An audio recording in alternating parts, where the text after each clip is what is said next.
Hello, my name is Martin Greeley.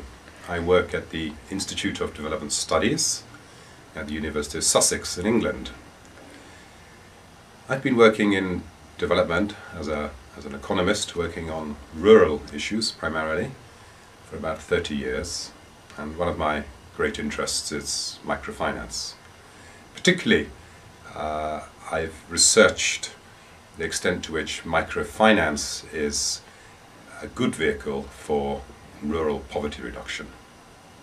Excellent. Thank you for taking the time to join me. I really appreciate it. I wonder if we could start off by talking about some of the big debates that are happening in the microfinance industry today. What do you see are the big questions happening that practitioners need to be focusing on? I think that there's 2 or 3 debates which are important for us to have a view about, and indeed for us to influence if we are to see microfinance continuing to have a major impact upon poverty. Mm-hmm. The biggest debate really stems from the greater availability of commercial finance for microfinance service deliverers who had previously relied upon donor funding. This has come about for a number of reasons. Partly it's come about because there is a change in thinking about market opportunity in developing countries more broadly. The Harvard Business School, for example, publishing books about making profits from the poor. The idea that capital, that multinational companies can somehow change their products and market them in ways which allow them access to the pockets of poor people. Sachet shampoos in India are the classic example of this. Well, the same is true in microfinance. Microfinance has been developed as a program which is famous for working with poor people, and now we have the spectre of commercial money seeking to reap profits on the back of their success. And they're pushing against an open door, because the microfinance institutions themselves, in order to survive, in order to continue with their mission to serve poor people, need to be financially sustainable. They cannot rely upon donors forever. So one party is saying we need to get sustainable in order to access commercial money. Another party is looking at microfinance, looking at the bottom line of these institutions and thinking, yes, here's a profitable opportunity. So the growth of microfinance is now being very heavily directed by the opportunities for profitable investment from northern capital markets. Indeed, not only northern capital markets, some southern banks as well. And we are in grave danger of confusing our ends and our means. To me, the primary end of microfinance is poverty reduction as one component of a coherent development strategy, which might include many other types of service provision, education, health, business development services, incubator programs for market development, for new products, new enterprises. Many other things are needed. Nobody's saying microfinance is a one-stop shop for poverty reduction. But as microfinance institutions engage with commercial partners and indeed have their business strategies directed by commercial partners, there is grave danger they will lose sight of their social mission. They will focus on the means, achieving financial sustainability and being a profitable organization, rather than the ends, which are poverty reduction.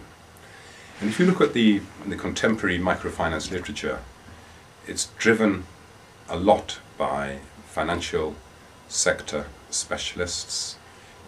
It's driven a lot by the idea that what they're seeking to do is to establish financially sustainable institutions without recognizing that as a means rather than an end. And they are simplifying debates in ways which allow commercial money in with a clean conscience. For example, instead of saying that the purpose of microfinance is about poverty reduction, they say it's about financial inclusion. And they equate financial inclusion with poverty reduction. But this is semantics, this is hocus pocus. I think that microfinance institutions are seriously challenged today to demonstrate that they are able to accommodate commercial money, achieve sustainability, achieve growth, and at the same time stick to their poverty reduction mandate. And what do you see as a way forward for MFIs who do want to operate within the marketplace while at the same time achieving their social mission? What's happening on the ground? I think they've got to operate within the marketplace, because I don't think you can expect them to rely upon donor money forever. And I think the neoliberal pressure to achieve sustainability and to operate as a market player is irresistible. We'll have to respond on that agenda. Yes, I think that it is a problem of governance, because the route which MFIs are being asked to go down is a commercial route, no doubt. And I believe that the forces are there, it's irresistible, they will have to go down that route. The question is whether they can keep their institution honest to a poverty reduction agenda. In order to do that, they need leadership, they need a board membership and a board mission, an institutional mission, which will guide them to stick to their social mission at the same time as they are receiving commercial money. It's a very difficult act to manage when your funders are primarily market driven, and when you are trying to stick to your social mission. Yes, we do hear that some of these funds are corporate social responsibility funds, or they are special funds in capital markets which have some sort of development or environmental or gender or southern hat to them. That's all very well, but the bottom line is that these shareholders still want to return on the capital, or these investors still want to return on the capital. I don't think it's primarily a question of information. I think information is important, I'll come back to that. I believe that the microfinance institutions have historically had a commitment on poverty reduction, and that they are in danger of moving away from that commitment, in effect suffering from mission drift as a consequence of pressures to perform in profitable ways, as a consequence of their new sources of financing.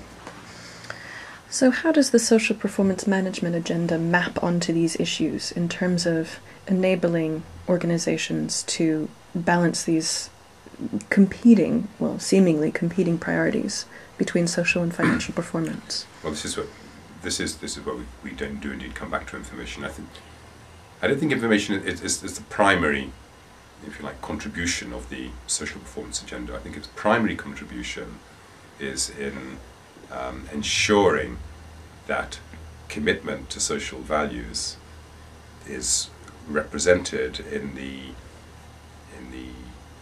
board governance structures, in the values and priorities that the microfinance institution chooses to bring to its work.